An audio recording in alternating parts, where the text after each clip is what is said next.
Hey guys, Comet here. Welcome back to Oxygen Not Included. Sorry about the delay between videos. I went on a little mini vacation, and then when I got back, Subnautica 2 came out, so that took up a lot of my time.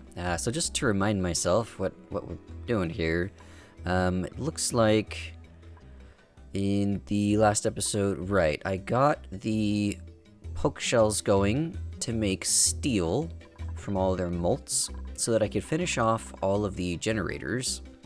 I broke up the power grid into 4 separate grids.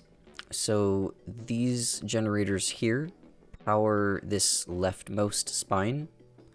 Then this set of generators here powers the inner left.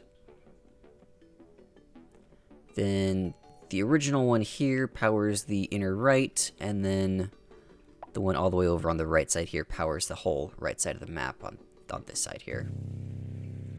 I did leave a little bit of space in the middle for another sour gas boiler if I need it in the future. I don't think I will, but just in case, yeah, the space is there.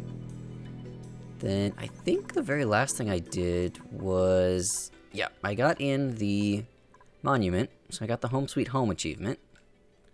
So plans for this episode, I have really been neglecting Gunk. I've just been letting it pile up here, and I've had to deconstruct these reservoirs a couple of times. So I want to start processing it. I'm not doing anything with it right now. And when I look at how I have to make petroleum right now, I'm skipping petroleum entirely. I'm just going straight from crude oil to natural gas. So I have no way of making petroleum aside from the refinery or just making a petroleum boiler, but that will cost me crude oil, and I have exactly enough oil wells plus a couple of slicksters to run 2 of those sour gas boilers. So rather than using crude oil to make petroleum, I want to use all of the gunk from my bionic duplicates. Take a look. Gunk will boil into petroleum and sulfur at around 450 degrees. So if I load up my test world here, you can see some of the stuff I was building here. At first I tried this stair-step counterflow. Then I went to this more traditional back and forth counterflow. And you may notice this turbine here. I was doing some shenanigans with some hydrogen piping, similar to what I did with the sour gas boiler, to try and balance out the difference in specific heat capacity between petroleum and gunk. But then I finally settled on this design here, and I think this looks the best. Obviously, it could be mirrored, depending on your needs, but gunk, this has a specific heat capacity of 1.2, and petroleum has a specific heat capacity of 1.76. And that's actually a really big difference. So the biggest problem with gunk boilers is balancing the boiling point so that the gunk doesn't break in the pipes. And what I've seen a lot of people do is just throttle the pipe, which does work. You're guaranteed to never break the pipe that way. But I wanted something that could process 10 kilos a second at maximum. I'd rather not have to build, multiple gunk boilers if I don't have to. I'd rather it all just be done in one. So if I do take on more bionic duplicates in the future, I don't want to have to build another gunk boiler that's throttled. I'd rather just send all the gunk to an unthrottled gunk boiler. But the basic premise behind how this works is pretty similar to others I've seen. Gunk comes in. It's first going to cool off the sulfur gas, so there's a little airflow tile here so that the gas can go out and then condense over here. And this is 3 wide for an auto sweeper if there's something you want to do with that sulfur. I just didn't bother putting it in here. So the gunk flows along these metal tiles here so that it can exchange heat via the shift plate. It's important that the petroleum here is not touching that, because this is quite warm. You want the cool gunk to be cooling off the sulfur. So there's a vacuum in there. Then after that, it passes the condenser boiler thing here, just using an aqua tuner to do both. And then it counterflows through all of these steps here. And the exact point where the radiant piping turns into regular piping is not too important. It needs to be calibrated a little bit just by looking at it. But based on the space I had, I just did it on the whole top row there. And then as you get closer to the boiler, it's important that it switches to insulated piping so that it can't burst in the pipe. You want all of the state changing to happen in the boiler, not in the counterflow section. So what the hydrogen is doing, it's just supplementing the difference between the 1.2 and the 1.76. I'll go over the exact numbers later on. It needs to be throttled here with a gas valve. So it goes in the same direction as the gunk through the counterflow, and then it doesn't go into the boiler room, it goes just up right about before it. You don't want the hydrogen to pull heat from the boiler room, you only want it to help supplement the difference between the crude oil and the gunk and the petroleum. Otherwise, it'll be directly competing with the aqua tuner, and then the aqua tuner is going to have to turn on more often, and then that reduces the efficiency of the whole design.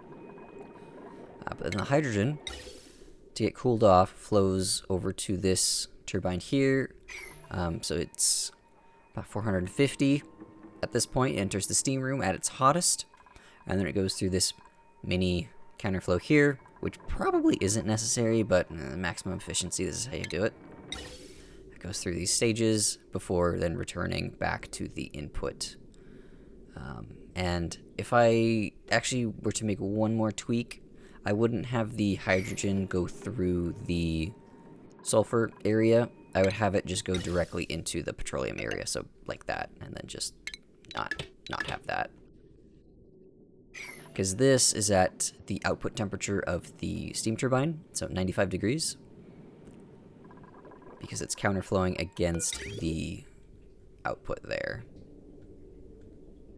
So the hydrogen will always enter the counterflow at 95 degrees. So it's better to just interact directly with the petroleum and then not interact with the sulfur, because the gunk is going to be coming in at about the temperature of the bionic duplicant, which is, somewhere between like 25 and 40. So I just have it in the middle at 32. Automation-wise, there's not much to it. It just turn this pump on when there's enough liquid, and then turn this aqua tuner on if this is not warm enough in here. And then this is the power overlay. There's not much happening there. So the aqua tuner actually gets its heat from the outgoing petroleum via supercoolant to stay power efficient. So that's what this metal tiling is for here. So now that the explanation is over, we'll go back to the other map and build it. And I think I've got some space right in here for it. It should fit here. I just gotta redirect some of this piping. Okay, that's the last of the piping there. I want this to be flush with the side of the housing unit, but I do want to leave some space in between for duplicants to maneuver. So three floors is the maximum height here. Now, this pump could actually be made out of gold amalgam, but I have plenty of steel, so I'm going to make it out of steel. Then hydro sensor, just to tell it when to turn on and off. Aluminum metal tiling, 3 wide there. and then a wall where the aqua tuner will sit. And you don't want this room to be too small. Otherwise, when the gunk boils into petroleum, it'll push... It turns into two things, right? Sulfur and petroleum. So it'll push the petroleum in this tile into the surrounding tiles. And if it doesn't have enough space to flow out quickly enough, you could actually get some breakage. So if this room is too small, the walls around it might break. So I actually make it 4 wide. Then for the spacing here, I just come out about 10 tiles before I do the drop down. So something about like that. And then I'll switch back and switch back again. Aluminum tiling there.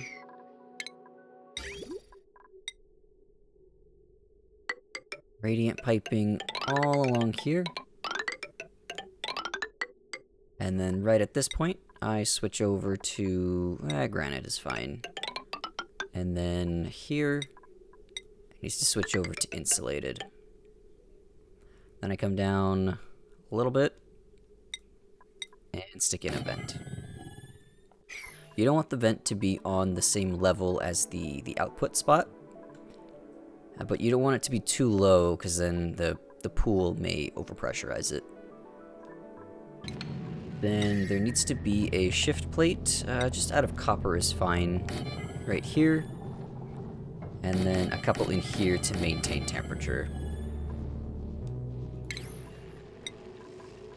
Then I just use some drywall to make things look nice.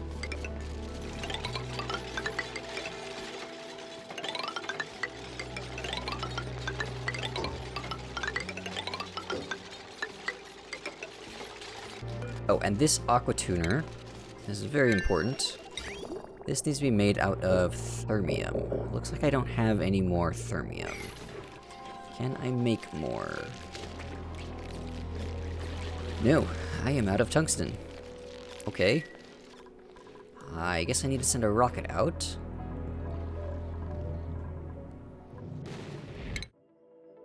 I know I have a glimmering planet. Here we go. This has wolframite and tungsten. So I'll get these rockets here loaded up with the exact amount of material needed to reach, which according to Professor Oakshell's rocket calculator is 2332.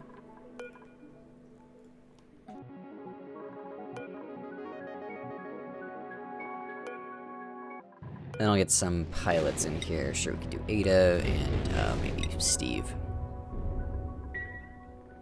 So back into the star map. I want you to go here.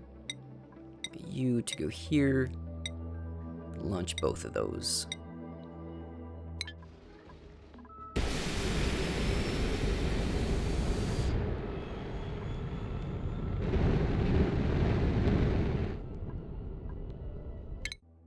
Alright, so they're going to be gone for 40 cycles. That gives my other duplicants plenty of time to finish this off. And the annoying part's going to be getting a vacuum in here. So I need to make a little bit of a liquid lock right here. Just get a little blob of visco gel there. And then vacuum out all of this gas. So while those are getting this pumped out, I can work on the steam turbine portion. It's going to be 2 blocks for the counterflow. Then a wall of ceramic, 1, 2, 3, 4, 5, and then another wall of ceramic. Then I'll have 2 liquid valves along here. Those will just take the output, run it through some first metal tiles, then ceramic, then metal tiles, ceramic. Aqua tuner should fit, let's see, if it comes in from... right there will actually work.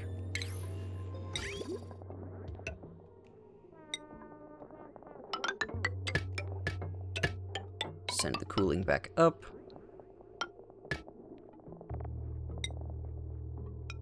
And then I'll just get in a conduction panel for good measure.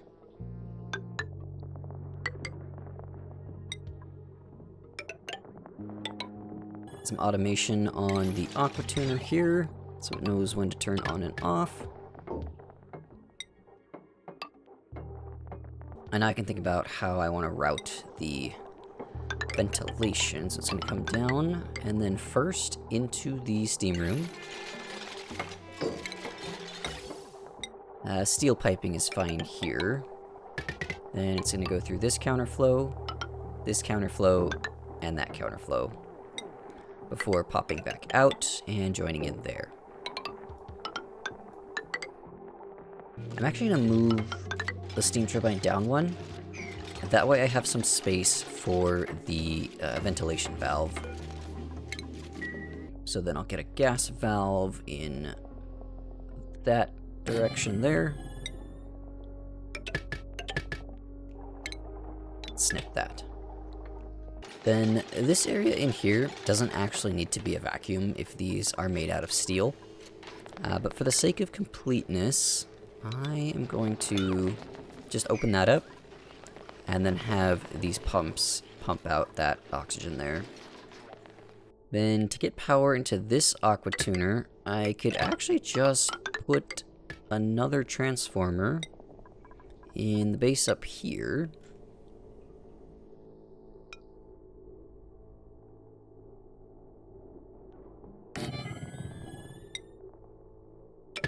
Yeah, something like that'll work. One of the last things I can get done here is load up this loop with some supercoolant. So we'll get in a drainer there.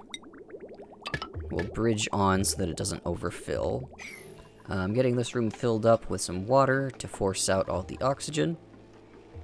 So while I'm waiting for all the tedious stuff to happen in here, like vacuuming and filling, I'm going to go over what to set this gas valve to.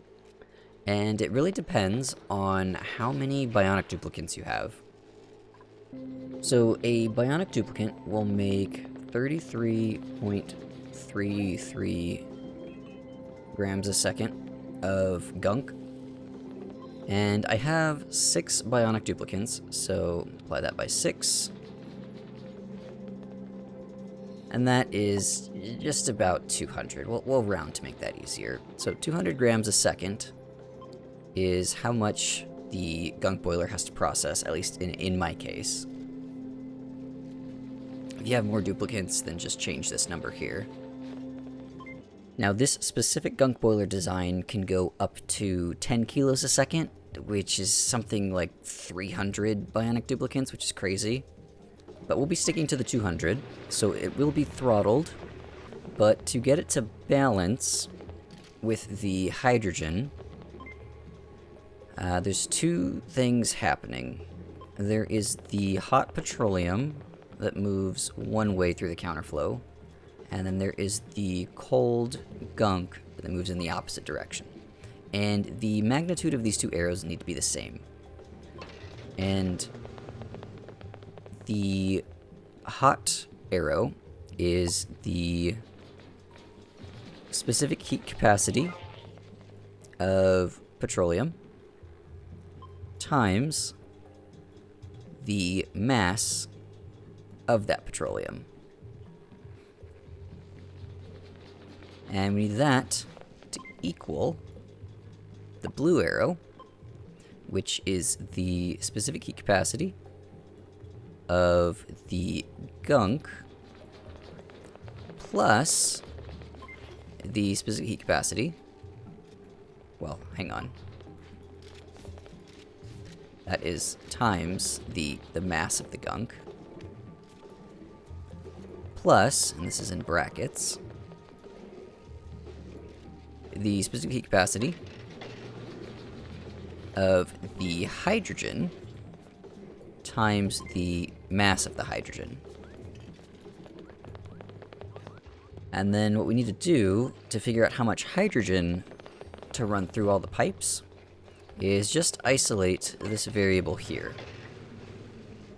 So just with some algebra, specific heat capacity of petroleum times the mass of the petroleum,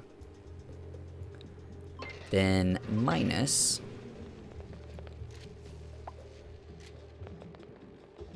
the specific heat capacity of the gunk times the mass of the gunk is equal to the specific heat capacity of hydrogen times then the mass of the hydrogen. And there's one last step, just gotta divide everything by the specific heat capacity of hydrogen, and then that will reduce out on that side, leaving just this isolated variable here. So I'll rewrite everything here, just so it's a little easier to see. So this is the final equation you'll want to use to figure out how much hydrogen to send. And it all depends on how much gunk you're sending. So if I put that into a spreadsheet so that it's easier to follow, you can have the specific heat capacity of petroleum, which is 1.76, times the mass of the petroleum, which is actually the same as the mass of the gunk, just minus the sulfur that comes out. It is 8% that comes out as sulfur. So this will actually be a variable. We'll call this cell here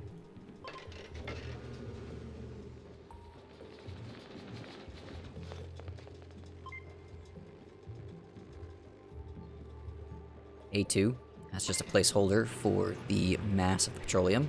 Then minus the specific heat capacity of gunk, which is 1.2, times then the mass of the gunk.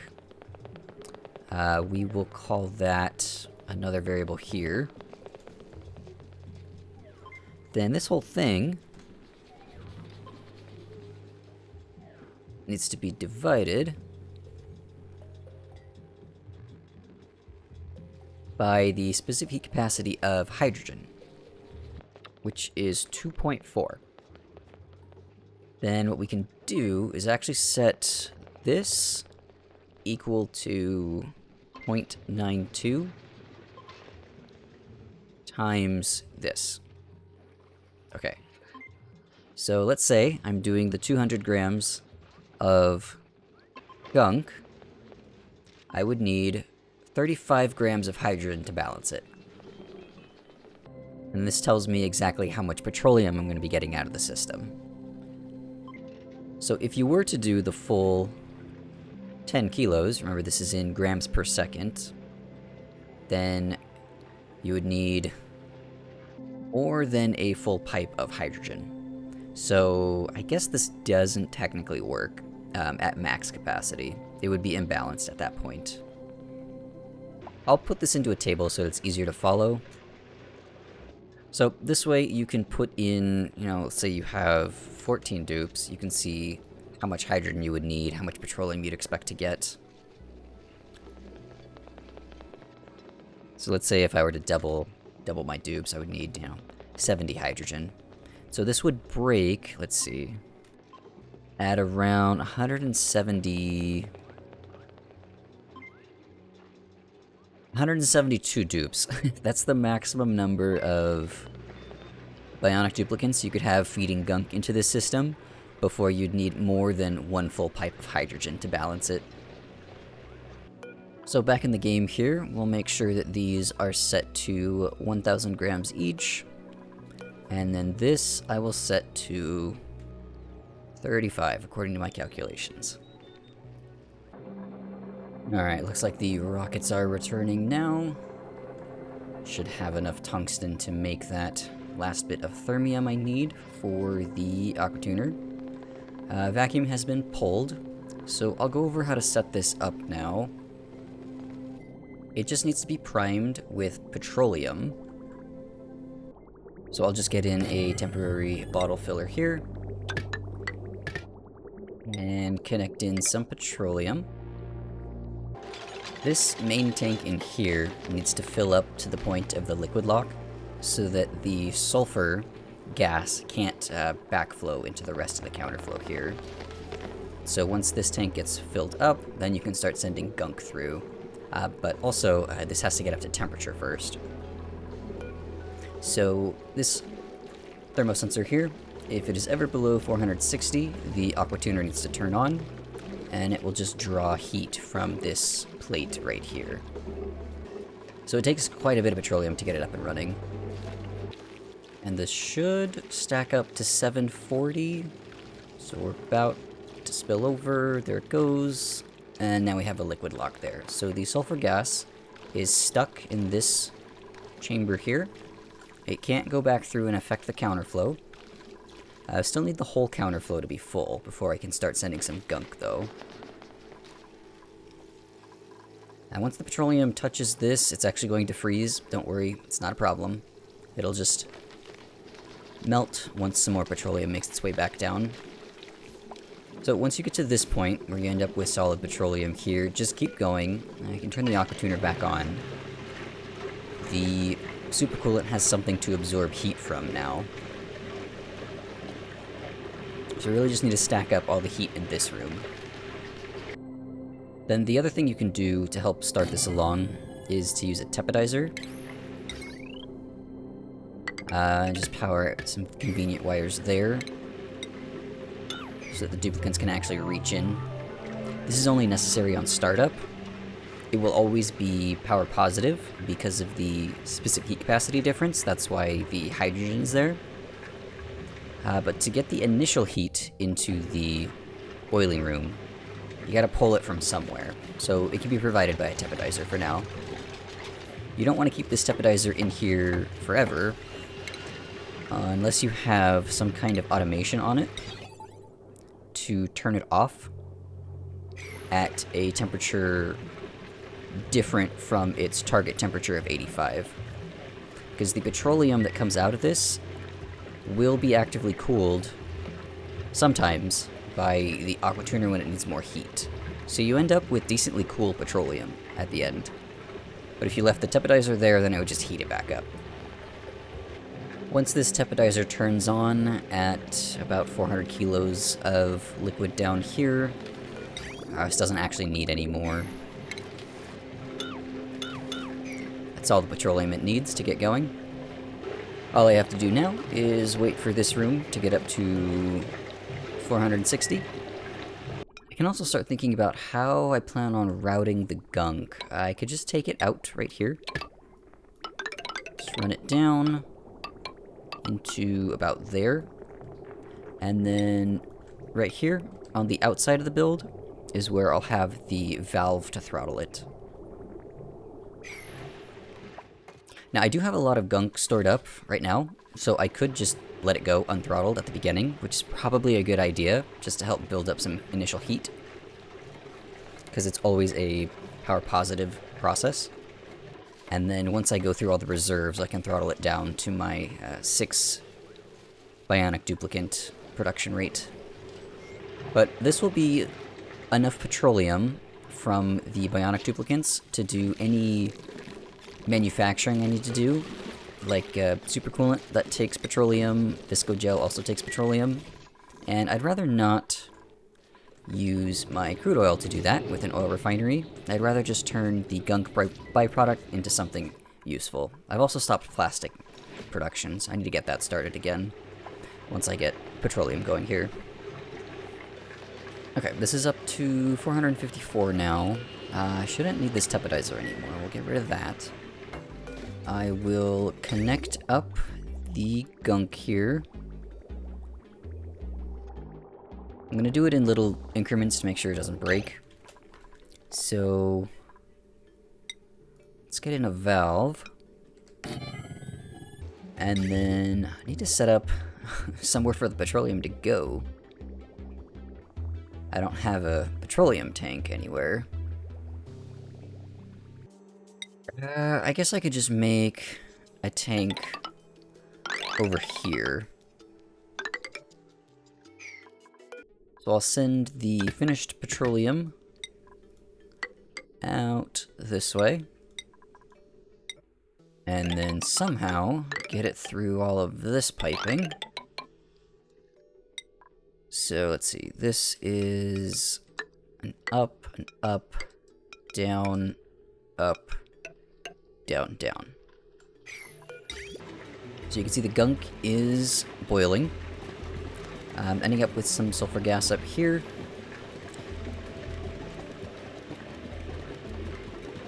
It's got to heat up all of these drywall panels, but once those are warm, it'll start condensing over here. So I'll get that sealed up, don't need the airlock anymore. Petroleum will go over to this tank. The gunk is being sent in. And then once I get some counterflow action going, I can get some hydrogen into this loop.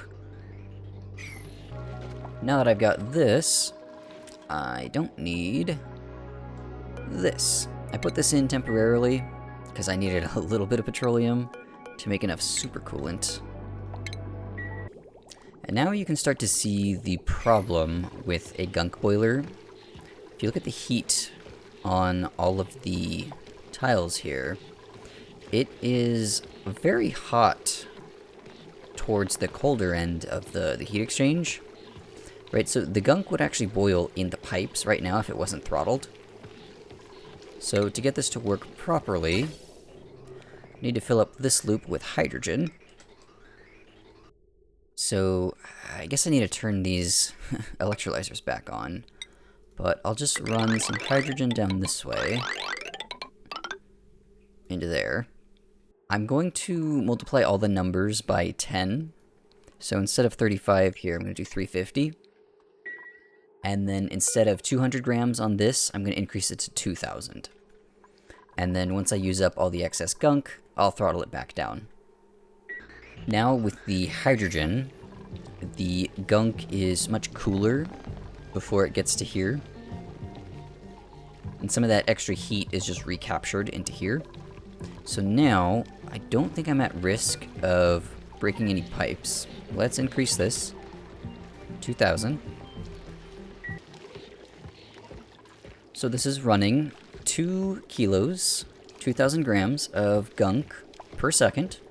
There's no broken pipes. The hydrogen is returning to the steam room at 440 degrees. So we can recapture all of that as power. Turn that excess heat into power, cool off the hydrogen, and then send it back through the counterflow to rebalance it. So the setting on this valve here and the setting on this valve here really just depends on how many duplicants or how many bionic duplicants you have in your colony. This can go up to not the full 10 kilos on the input, just because it is limited by the supplemental gas through this piping. Unless you don't care about efficiency, then sure, go ahead and run it at 10 kilos. The true efficiency of the counterflow here can be calculated by the uptime on the aquatuner. So if we look at the last cycle, it looks like it's going down. It's approaching, we'll call that 20. That means this counterflow is only about 80% efficient. But as long as there's no broken pipes, efficiency isn't really that big of a deal. And it fits in a pretty nice area, 300 tiles. It's a 30 by 10. And this will process more than enough gunk, for my purposes at least. So I'll go over all of the overlays one more time. Here is the plumbing. Here is the automation. Then the ventilation, that big long hydrogen pipe. And then the last one is just a tiny bit of shipping for the sulfur right there. Power wires, you can run them however you see fit, but this is how I did it. So this is something I've been wanting to build for a while, but it just wasn't pressing enough to really take priority. But now that I've gotten some of the bigger stuff out of the way, it was time to build this and start processing all this gunk. If you don't want to deal with sulfur at all, just build this up in space, and then like take the ceiling off of that right there. Then all the sulfur will just get vented. And then that would make it a little bit smaller. And if you skipped all of the math earlier on in the video to calculate how much hydrogen to send, the simplest ratio to remember is 200 grams of gunk requires 35 grams of hydrogen to balance the heat exchange. And then you can scale that up or down depending on your needs. But that is my version of a gunk boiler, and it should serve me well long into the future. That's really all I wanted to cover in this episode. So let's zoom back out, get the bigger picture. What I'd like to do in the next episode is either move the poke shells somewhere else, or just let them die off. This carbon dioxide, I don't need to pump all of it over to this tank over here. I can just start making some slicksters over on this side, now that I've got these two generators in place. And then I can have two separate slickster ranches going. I may do all of that between episodes, though, and then work on something more interesting. Like, say, volcano taming. I've been ignoring my volcanoes. I have some big plans for magma. I suppose I could also work on the regolith melter. Rather than cooling all of the regolith, I can melt it into magma, make some synthetic magma, and then combine it with the outputs of the volcanoes for some shenanigans. And the other big thing I still need to solve is my water problem. I have too much water. I think I might just start venting some of it into space. I could also make some hydras and burn off the hydrogen for power, but again, I don't need the power, so like, I don't know. I could build another plant farm and then double my duplicants. I don't know if my computer will like that. I'm getting a steady, 20 FPS now. It's a little painful to look at. But before I monologue on for too long, I think I'll end the episode here. Thanks for watching. I hope you learned something, and I'll see you in the next video.